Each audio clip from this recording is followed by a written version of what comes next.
Good afternoon, everybody. I'm Nate Persley. I'm a law professor here at Stanford and head of the Stanford Cyber Policy Center and the Program on Democracy and the Internet. And we are thrilled to have with us today Chinmay Arun.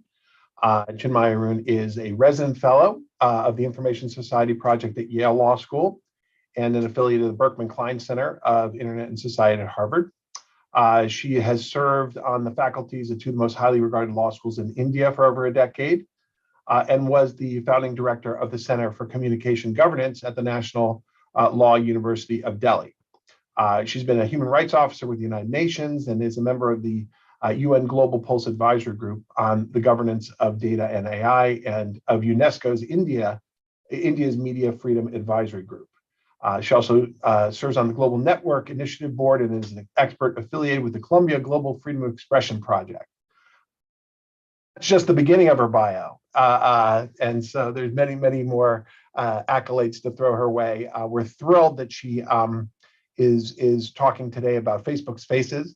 As normal, she'll talk for 20 minutes to half an hour. And please put into the Q&A any questions that you have, and I will try to integrate them into my questions with her, which will follow at around 12:30 or so. Chinmay, I'll turn it over to you. Thank you so much for joining us today.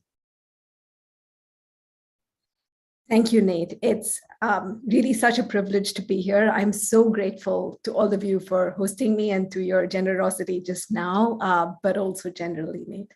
I'm really so looking forward to this. And I thank you all for allowing me to inflict my latest essay on you. I've got a few slides here. I'm going to start the slideshow, but sometimes I get this wrong. So if the slides don't work as they should, I hope that someone will let me know.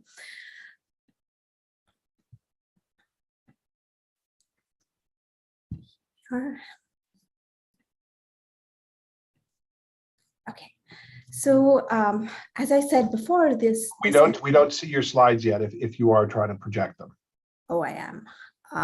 But I think maybe I'll skip them. If you want, just take a second, and since it worked before, if you want to just try it one more time. I'll try. Thank you. I'll give it one shot and then.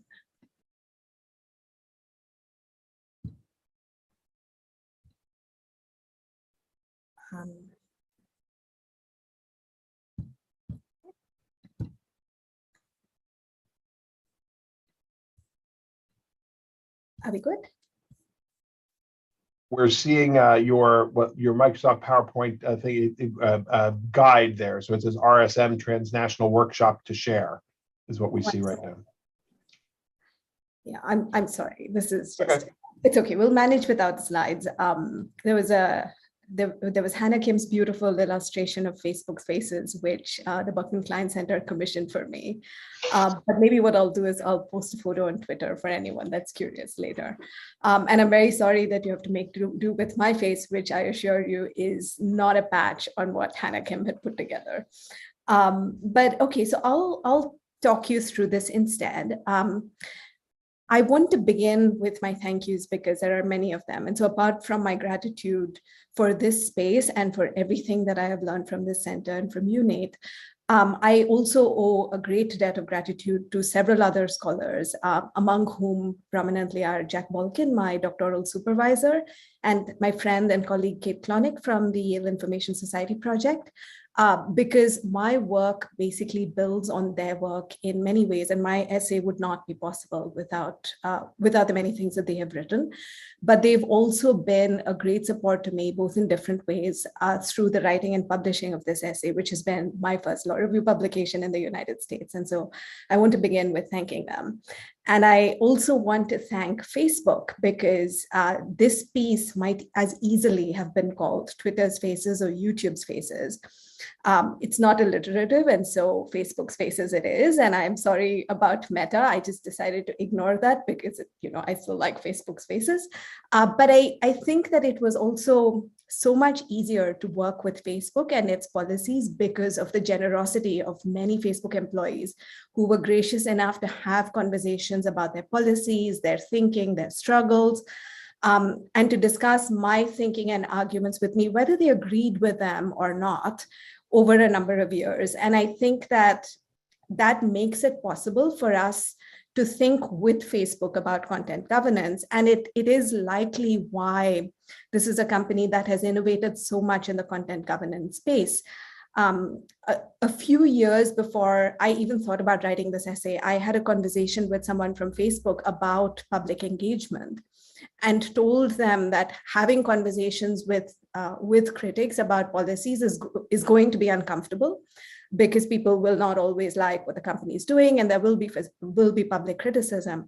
And I admire a team that is willing to take that on and to go through this painful but important process of growth. And so I also want to thank all of them because they made this essay possible, and their interesting work makes it possible for us to think along with them. That said, about the paper. And so broadly, my essay has two pieces to it. One is that it focuses on the incident starting with President Trump's speeches at the Capitol and Facebook's suspension of his account that later went on to the oversight board. And so that's kind of the factual narrative that underpins the essay. But what I'm going to discuss today is the theory that I present in the essay. And I want to say a little bit about where that came from, which is, so broadly, I'm going to start by saying why I wrote this essay at all and what I'm hoping it will help with. And then I will talk you a little bit through what I mean by Facebook's Faces. And it's in which I discuss Facebook's relationship with states, with its publics, and with its staff. And then after that, I want to end with what I hope this perspective and this thinking will do for the ways in which different people engage with Facebook. And I mean people within Facebook and people outside Facebook. There are ways in which I'm hoping that this change in perspective will help them. And so I will outline that as well as I go on. And so when I started thinking about this paper, I was in what I would call fairly privileged spaces in which there was a lot of extensive and very thoughtful debate and thinking about how social media governance should take place, about why and how Facebook does the things that it does. And I started noticing that there were some fairly polarized points of view being presented.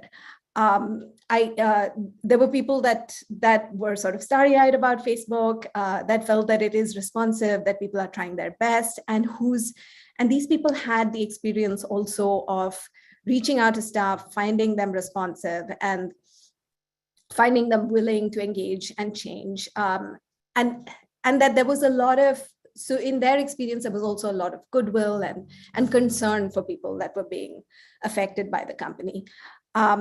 In my essay, I reference scholars who've done empirical studies of teams that think this way, and these people very much exist in the company. I've had the privilege of meeting them. And so there's the starry-eyed thinking. So there is a set of people who will accuse you of being harsh if you are critical in any measure about the company and its policies. And then on the other end are people who feel that the profit motive of the company, that its business models, the things that it cares about versus the things that are not really priority, make the company essentially evil. To the extent that if it continues doing what is its core mission, then that is inevitably destructive, and that the rest of it is just pageantry. And so there were these 2 points of view. And for me, what was strange is that I felt that they both were right and that they had a point. And I'm Indian, I'm not Swiss, so it's not really my tendency to choose the middle path in any conflict. I felt that both points of view had plenty to say. And plenty to offer. And I was searching for a perspective that helped us understand easily why they were both right, and what to do with the insights that we were getting from what on the surface looked like oppositional points of view.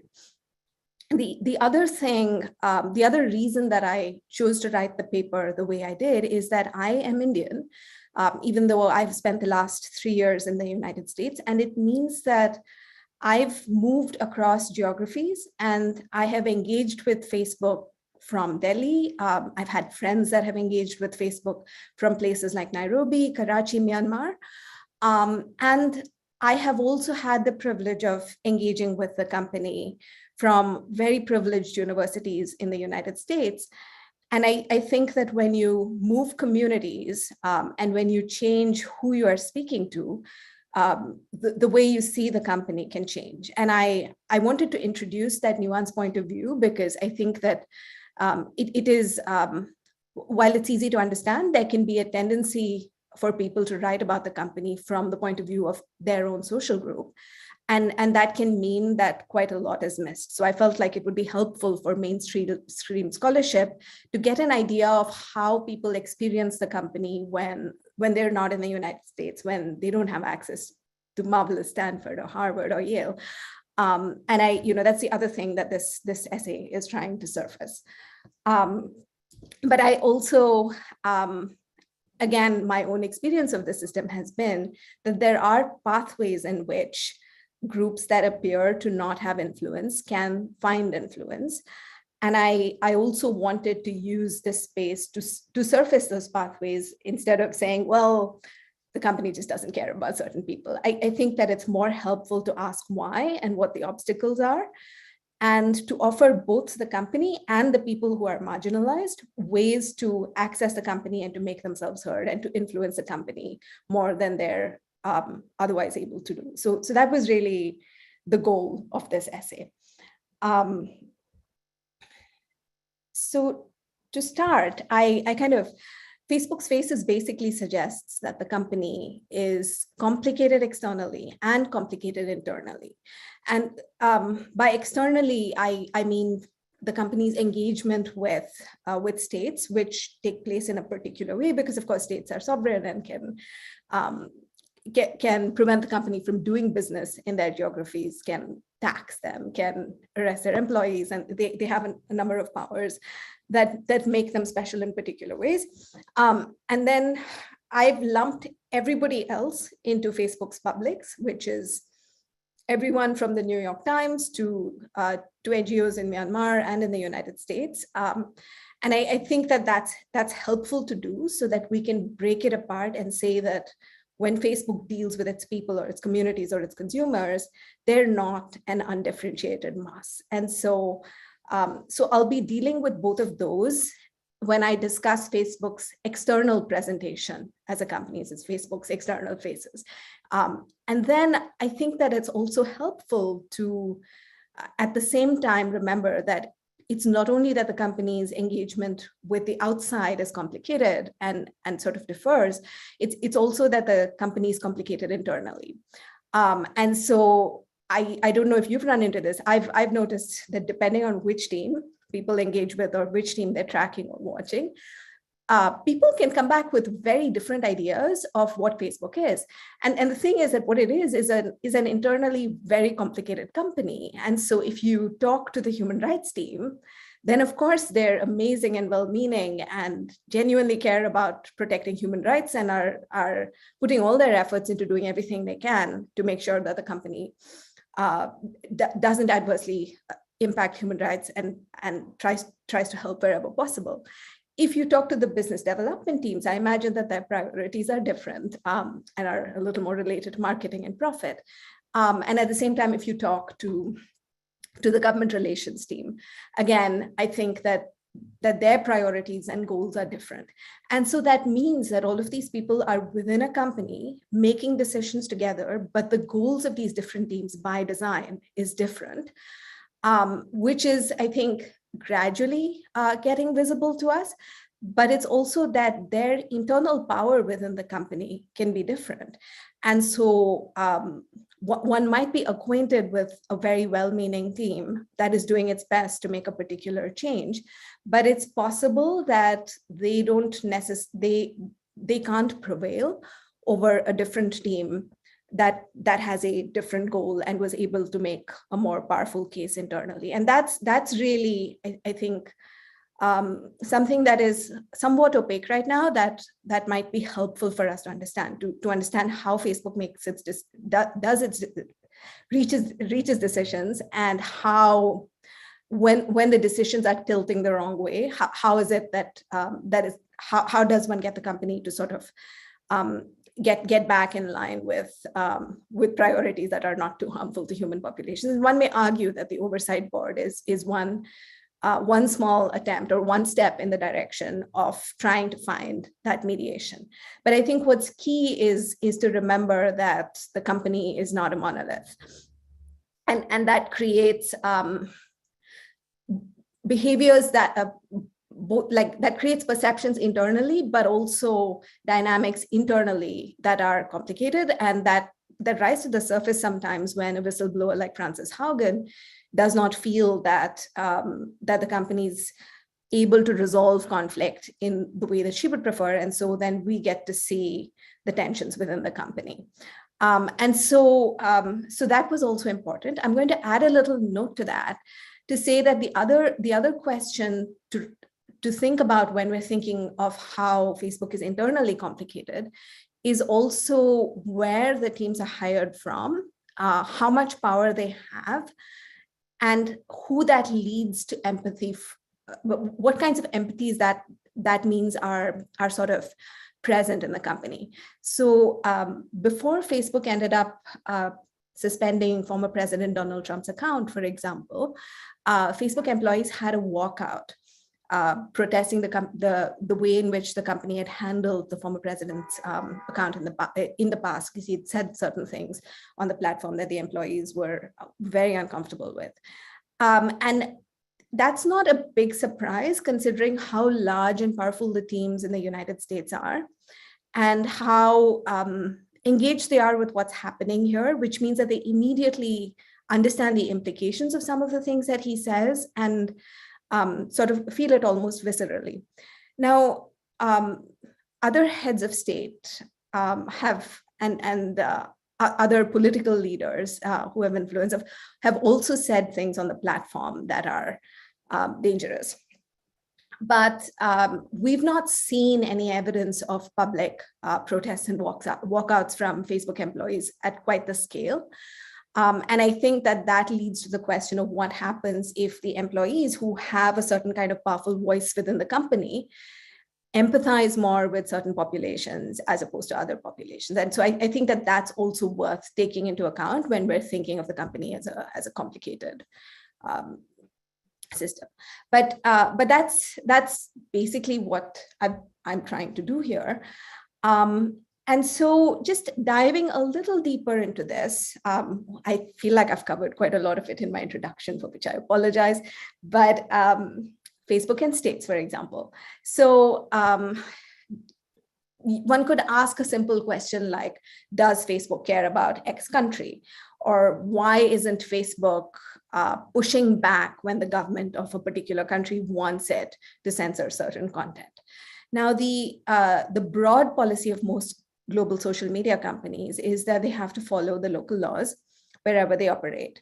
And so what they usually try to do is they follow laws about speech, but within that geography.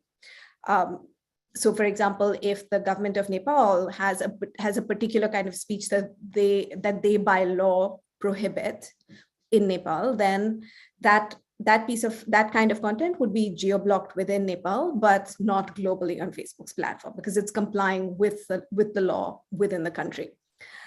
That sounds simple when I say it this way, but the thing is that when companies are asked to follow the law, there's quite a lot of agency that they exercise in interpreting the law, in choosing whether they want to push it back, in negotiating. And so, for example, if a company is told to ban Free Kashmir, so supposing a company receives word that the phrase Free Kashmir is illegal in India, my reading of it is that it's not. But the company's lawyers may choose to accept that it is illegal in India and to block it, in which case they're choosing not to contest it. They may choose to ask questions of the specific entity that told them that it's illegal. They may choose to litigate and to question it as against the Indian Constitution. So there's a range of options available to companies in how they choose to interpret and contest laws. It's not as simple as following laws. And then it's also true of companies that their engagement with states is not confined to speech. And so it's not just that the Facebook is engaging with a state about what speech is legal or illegal on its platform in that state. It's also that the company is potentially paying taxes in that state, that it has employees who are within the state and who may or may not be could be arrested, maybe subject to other kinds of pressure. And then sometimes the platforms have other products. So they might have payment apps and other businesses within the country for which they also need to engage with the state. So if you want to release a payment app, you would probably need permission from the local regulators in setting it up. And so the companies have multiple strands of conversation going on with the state, with different officials within the state. And some of these are formal to do with, with regulatory permissions, with following the law. And some of them may be less formal. They may have to do with speech. It's possible that a political leader wants their speech allowed on the platform, or that it actually has to do with the family of the political leader, which is not technically government business, but it is a conversation that the company has to have with the local government. And so their engagement with states can be complicated. In addition to that, I think it's also fair to say that social media platforms don't deal with all states the same way. And so if the EU or the United States wants to see senior Facebook leadership, for example, they're much more likely to actually get to see them, as opposed to if India or if another country summons Mark Zuckerberg, the odds that he shows up are quite low. Other scholars like Ben Wagner, for example, has pointed out that Germany, the United Kingdom, and the United States have an outsized impact on Facebook policy. So one of the ways in which states can get platforms to regulate content, Jack Balkin and Derek Bambauer have written about this, is that they can persuade the platforms to make their own rules about content, which means that it's not that the state law says so, it's that the state has persuaded social media platforms to come up with policies that may, for example, ban terrorist speech. So that's called jawboning. And there again, some states are more influential than other states and have a greater impact. And so it's evident that platforms may care a little more about what some states want them to do, and may care a little less about what other states want them to do. And so there's that relationship is complicated. And then when you come down to the platform and its publics, I think that if you watch the space, it again becomes evident that some publics have a greater voice than others. And so, for example, the tragedy in Myanmar was unfolding for many years, and NGOs from that region were trying to highlight it to the platforms for many years. It's only when the UN and the New York Times and the Wall Street Journal started taking an interest in the problem and in highlighting it that the platforms became interested. And so among non-governmental actors, there are powerful ones, and there are ones with relatively less power. I imagine that Kashmiri teenagers, for example, are not able to get through to platforms as easily as Human Rights Watch might, or prominently the Wall Street Journal. And so those differences in power are also helpful to understand, because they also create pathways for disempowered actors. So we now know from seeing this play out that when the public in Myanmar, when the affected public in Myanmar allies with the Wall Street Journal and gets the powerful newspaper to press the social media platform about the problem, then suddenly their voice is amplified because they've allied with a powerful public. And so one of the things that I'm trying to suggest in my essay is that for disempowered actors to access the company, there are pathways through allying with powerful actors. And those could be powerful publics, like, for example, the more powerful NGOs, the prominent newspapers. And they could also be employees or people within the company. And that's something that the company can fix if it chooses to. And so it's possible, for example, for the company to work towards ensuring that there are more staff that are focused on certain vulnerable publics and that are able to surface their concerns and to highlight them so that timely action can be taken. And since I'm reaching the end, I also want to say that it's this perspective, I think, is also helpful for companies to take into account, because it's easy for them to assume sometimes that a relatively powerless public will not be able to hold them to account and will not cost them very much. But as we saw with Myanmar, and then we saw again with the whistleblowers revelations, sometimes if a problem is shelved because it appears to concern a less influential state or a less influential public, it can come back and cause serious reputational damage because a more powerful public decided to take an interest in it, or a more powerful state did not like the way in which the platform behaved. And I think I'm hoping that that is the part of this essay that will be helpful to all of the actors that I've described here. But I'm going to stop here, and I'm very eager to hear what all of you have to say. Thank you so much for listening. Great, thank you so much. Let me start with some sort of brush clearing questions, and then I'll turn to some of the questions in the Q&A. Let's start with like what problem you think you're trying to solve here. Like, what is it that you think, if you had to sort of point to a kind of meta problem, if you will, that you think it deserves, what is that problem and how would you fix it? And then let's go from there. The problem with me is I'm always trying to fix at least two problems. I didn't mean to limit you to one. So give me the few that you want to highlight. Well, one is just a legibility thing, which is that I think that the efforts within the companies, for example, are colored one way or the other and not rendered complicated enough. And I think that is a disservice to the companies and to the people making an effort to do better within the companies. And I also think that legibility problem, there's an equal legibility problem of people on the outside and the ways in which they work to impact the company. And so to tell a simple narrative of, well, the company will never care about people in particular countries, I think just it's hopeless, and it's walking away from the problem. Or to say that, well, they care about what the Wall Street Journal says, period. But the Wall Street Journal being able to empower particular publics is, I think, an issue that one should be made legible, but also that there's, I think that it should be made legible because there's power in knowing that this is how it works. So that's what I was trying to do. So when you say legible, that sort of rings in the language of international law there a little bit. And so the point is to say that there needs to be transparent processes of influence. Is that basically the point, which is that we know how decisions are made on these things? We need to have sort of, when you say legibility, literally almost written down explanations of how decisions are made and then who influences what. Is that basically the idea? Not from the company, just that we need to tell the story differently. I think that the way in which the story is being told right now is one that doesn't encompass the global nature of the issue, as well as the variations in power.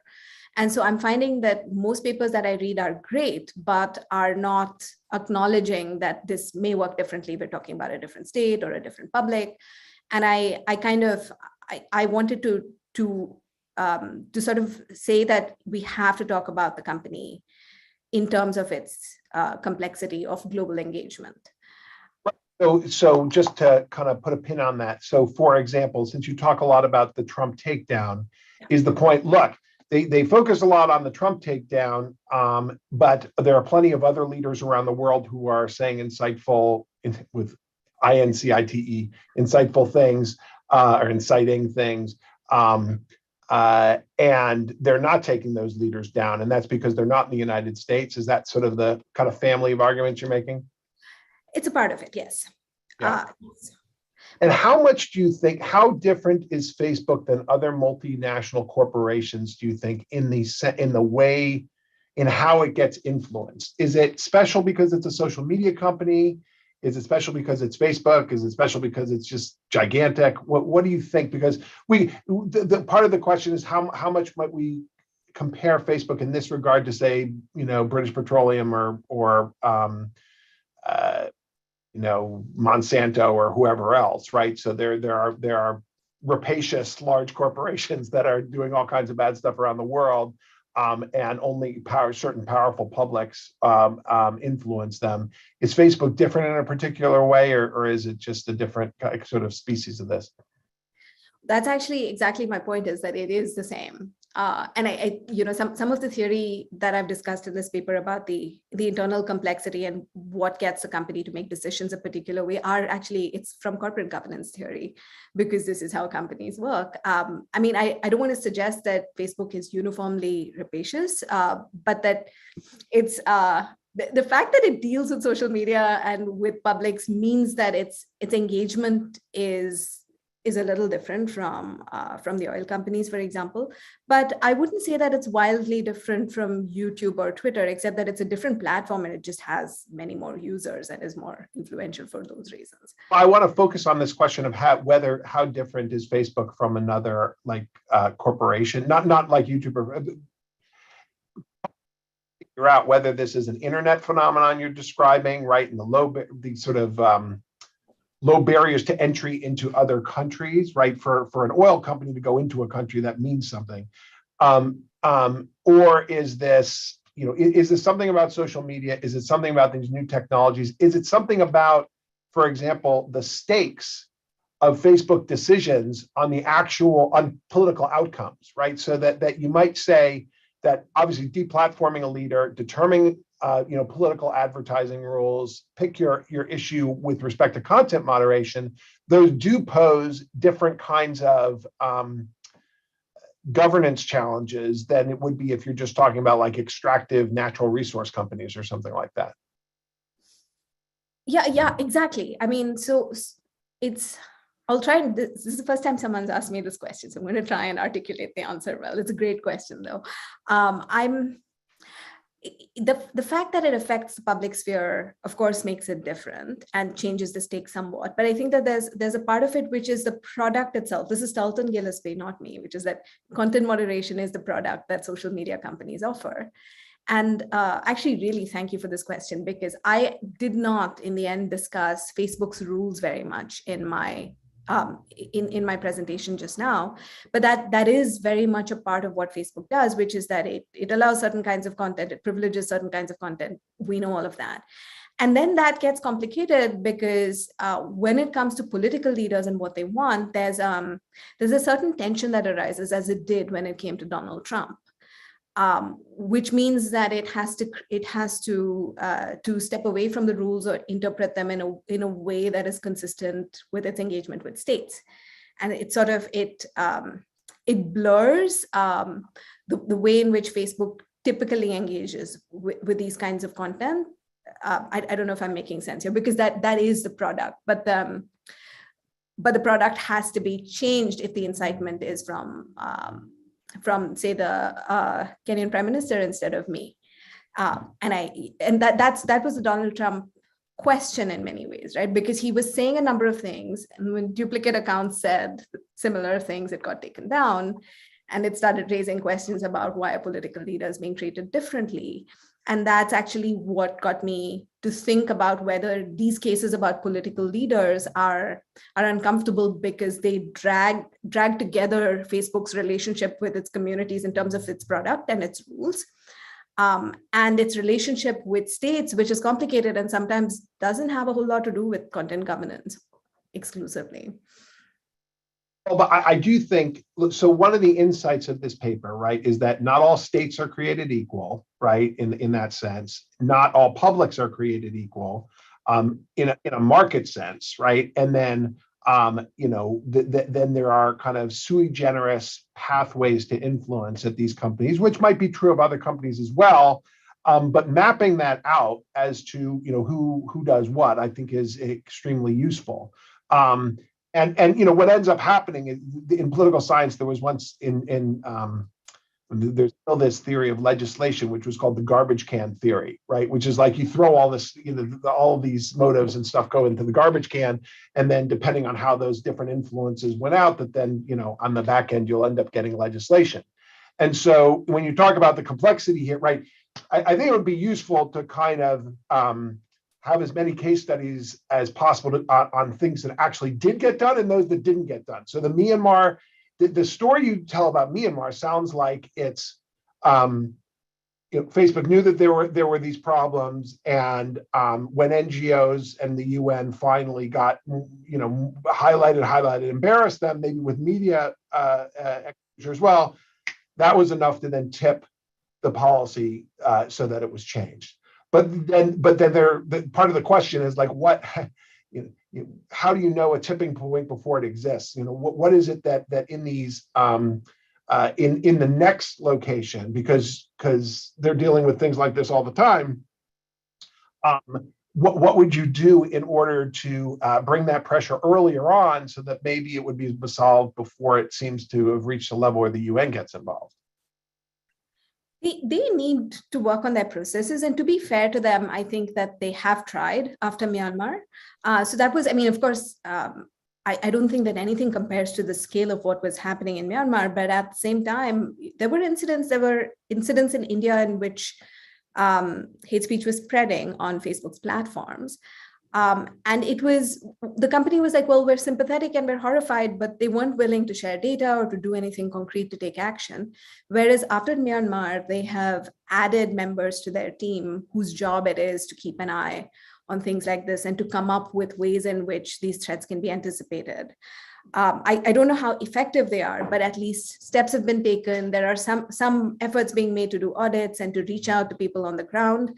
And I think that what I'm looking to do is to both suggest to the company that they need more people in positions of power that are empathetic to the groups being affected, but also suggest to the groups being affected that, look, if you're trying to reach your local Facebook person and it's really not working, then maybe what you want to do is both try and find more powerful members within the company, or at least find NGOs or people from the media who can amplify your problem and get the company's attention.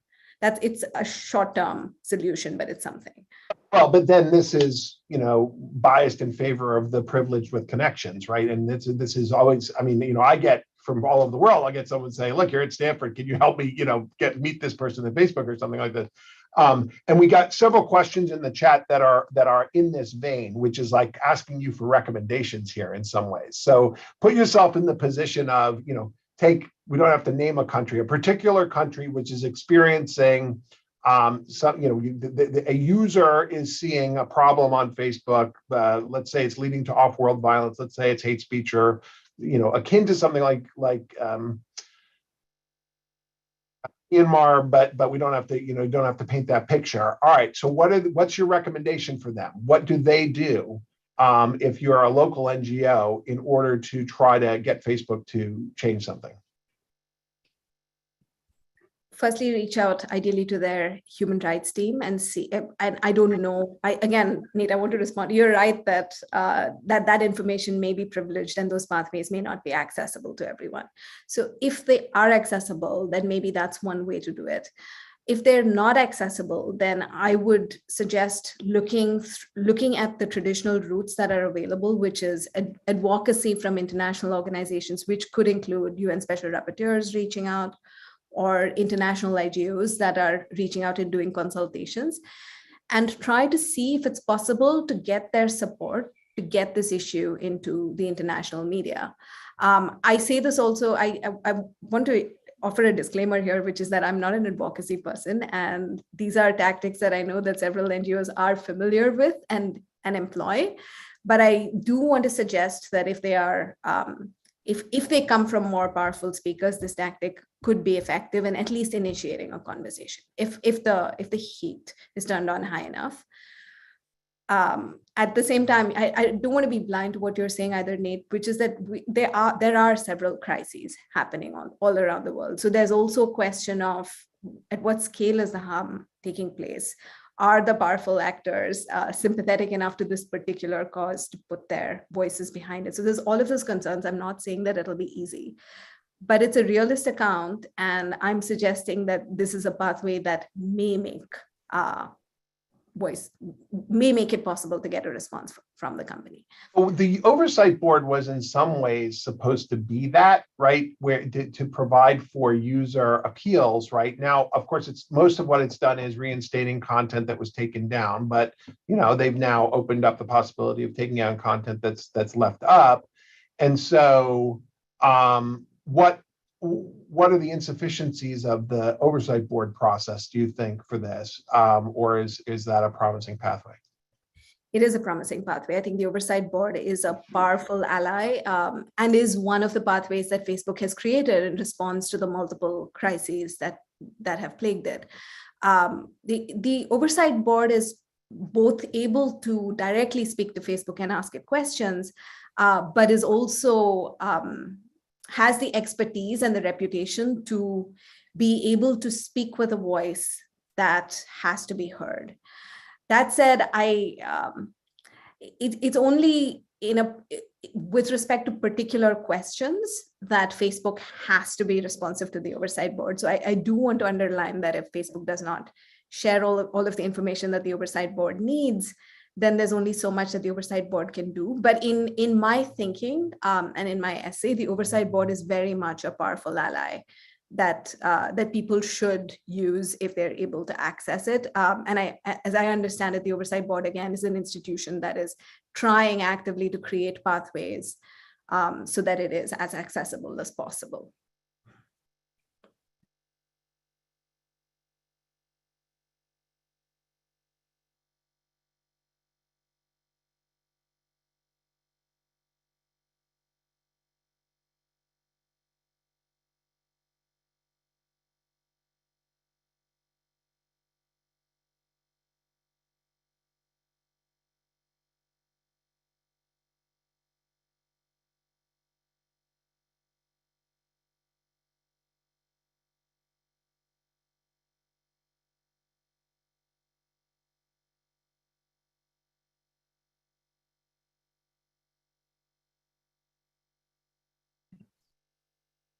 I'm going to take this opportunity to answer some of the questions in the queue while Nate gets his sound back.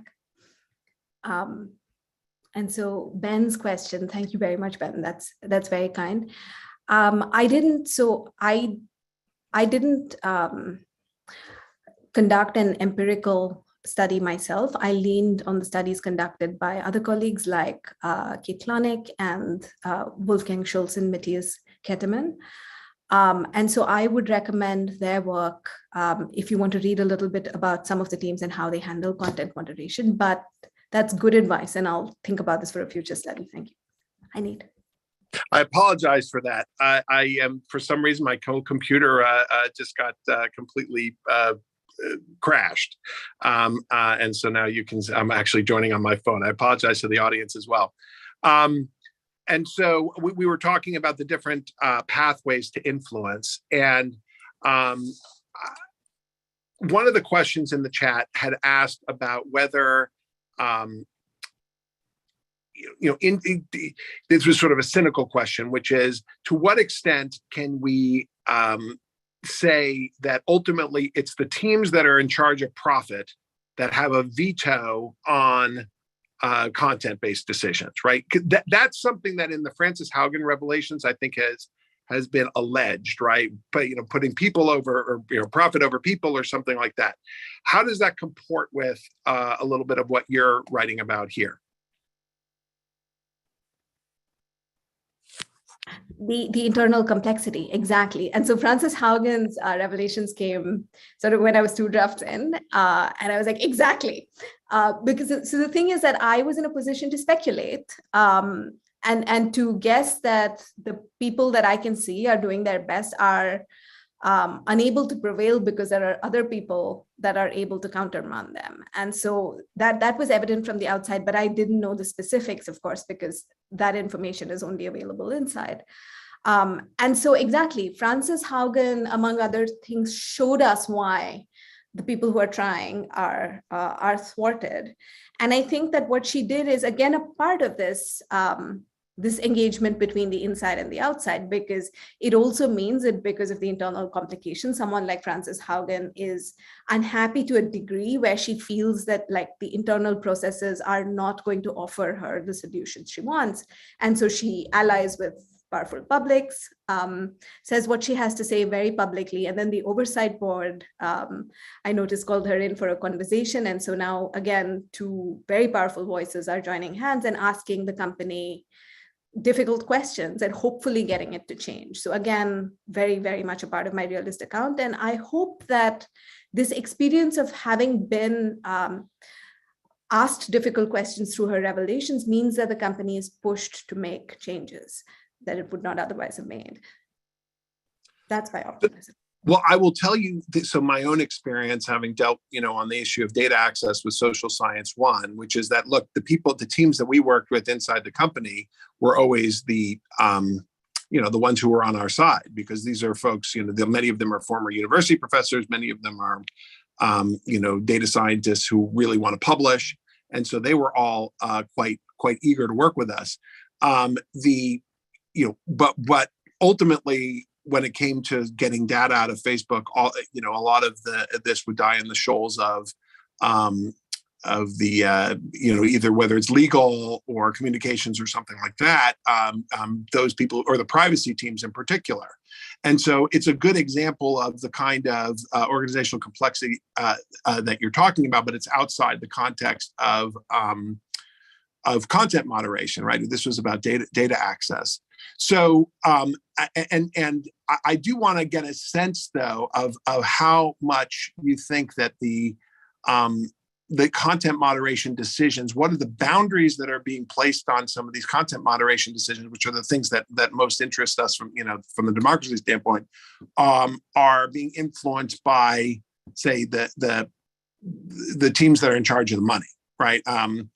Because that is, in some ways, that's the $1 million question. If there was a wall between the parts of the firm that are doing, dealing with advertising, dealing with making money, and those that were dealing with content, that's a different world than in which those who are in charge of the money are ones who are vetoing content moderation decisions. I don't know if it's quite as direct as that. And I think that is, in some ways, the advantage of a company that allows for finesse structuring the way Facebook does. And so do I think that we have a scenario in which someone can call a person in the content moderation team saying, what do you mean by taking X's content down? Do you know how much he pays us? I think that may be challenging. This is speculation. It may be challenging internally if the staff within the content moderation team expect a certain professionalized way of dealing with decision making. But let me give you an example from something that I said I didn't want to talk about, and you were kind enough to avoid, which is that my essay actually deals a little bit with the cross-check system, and I didn't want to discuss it in detail here because waiting for the oversight board's decision, and the paper will be out on March 22nd anyway. But cross-check, I think, is an example of a system that introduces ambiguity in ways that are not fully accessible to all of us, but also don't involve the phone call being made directly. And so cross-check, for those of you who don't know, there's a Wall Street Journal discussion of it from back when it was called Shielded Review, and then it evolved. And it's what Facebook calls an added layer of review for particular kinds of content. And so it's not a new rule. It doesn't say that political leaders' speech would be treated differently, or that a significant advertiser's speech would be treated differently. But as a result of the added layer of review, what happens is that there are supposed to be staff members within Facebook that take an additional look at the content for reasons Facebook says are to be careful. And according to the Wall Street Journal's report, based on, I think, Frances Haugen's own papers, that can sometimes lead to an indefinite period in which that content, which would usually be taken down, stays up because it's still awaiting review. So I think that creates the ambiguity, because you don't, if you ask why was the content not removed, the answer is probably cross-check. but then what are the safeguards on cross-check, and how it's used? So right now, we don't know the answer. Hopefully the oversight board finds out. So that's a part of it. But Nate, you asked me the question about advertisers, but there's also another thing that Alex Stamos tweeted about it. And so I assume that it's for public sharing, which is that he pointed out that some of the times the engagement with what's happening in other countries has to do with, so Facebook's public policy teams and specifically government engagement teams sometimes get to take the call on what should be allowed or not allowed because they have the local knowledge. And of course, their priorities are preserving relationships with the government or the state. And that can skew decisions a particular way. So it's interesting because their own systems, while they don't directly say that, hey, be friendly to a political leader or be friendly to an advertiser, they create space for it, if that makes sense. Well, one thing that Alex has advocated for is a separation of the reporting structure for product and content and governance decisions, right? So that people are not put into into any situation where the product features or the financial issues are coming into conflict with the content moderation decisions. That is great, and that kind of thing is again helpful because he's pushing the internal management structures to a space in which they're constructive from a content governance point of view, as opposed to introducing ambiguity for decisions that are actually the most crucial ones sometimes.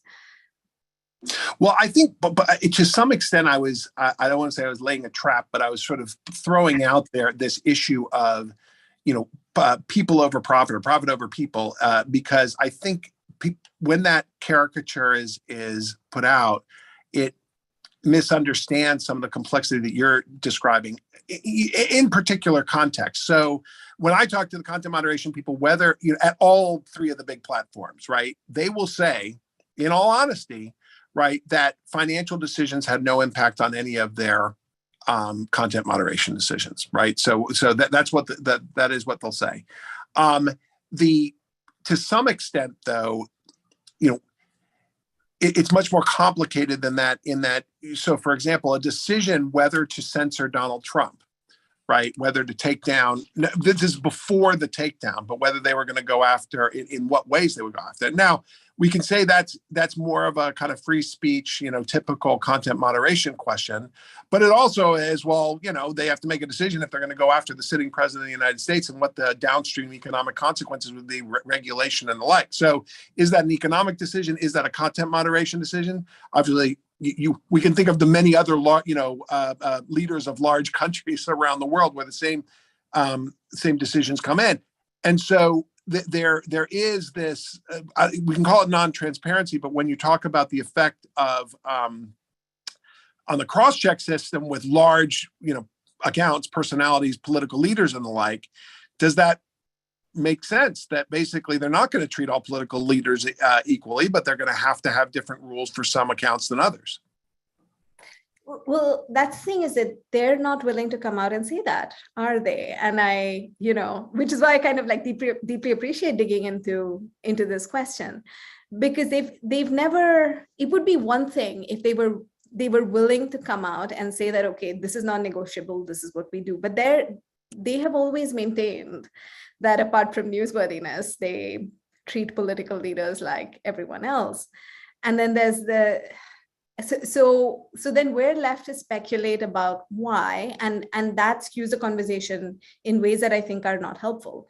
I don't know about, of course, you would have accessed different people and had different conversations, but I also thought that it was interesting that in all my conversations about political leaders, I never heard about crosscheck. Which it was interesting to me that it was the oversight board that finally surfaced the specific device, which was a reason that these decisions were being put into suspension, if I may call it that. Well, let's assume that what's actually happening under the hood here is that Bolsonaro, Modi, and Trump are automatically given up some full-time person or team of people who are looking at, and pick your other leaders, Putin, or the head of the EU, Boris Johnson, whoever else. But they can't do that for every political leader. Have a team dedicated to monitoring their accounts and their posts. And so therefore, this is a resource allocation issue that they've just decided, but they don't want to just single those out, because then that ends up seeming like almost a discrimination in one way or another. If those are the forces at work, what should they do? I appreciate that. And I can imagine that that the ambiguity may be necessary for diplomatic purposes sometimes. What should they do would be a question of, again, you're bringing back to me, I think in a difficult context, the question of how important is their business, who is affected and how much, and what is the scale of the impact on human beings as a consequence of this being a pure business decision. And then also possibly, are they even in a position to make that evaluation fully? And so since they don't pay me, I'm not going to fully solve that problem for them, but I'm going to say that they do, on one hand, to go back to something you were saying before, and something that I'm interested in the context of hate speech. One is that they need context. So there has to be a due diligence so that they understand beforehand what the impact of their decision either way might be. And I think that that's perhaps easier for them in the United States and not so much in other countries. But two, that given the business considerations, I think that we all have to acknowledge that if this decision is made opaquely and arbitrarily, there's a chance that it has terrible consequences. And I'm a little reluctant to let them off the hook for the consequences while saying, yes, I understand why you need that opacity. I think that that's kind of having it both ways. Either they need to work out a way in which they're able to guard against having that kind of impact on the world, or they need to start discussing how they might be regulated to prevent them from having that kind of. Let me since we're running out of time, but I do want to end with that question, because Daphne Keller asked this question and so did some others, which is like, all right, given all these insights that you have, what does that mean about the route to regulation? Do you have in mind some kind of legislation, either in the US or elsewhere, that would achieve some of these aims, or are we basically just leaving it to the platforms to do the right thing? I haven't said, because, I am actually writing another paper, but that's about data governance, discussing this. I do, however, I'm preaching to the people who taught me this. I know that there were efforts made through the Governing Online Freedom Act, which was flawed in many ways. I know that there's been a difficult history in the United States with Jesner about extraterritorial regulation.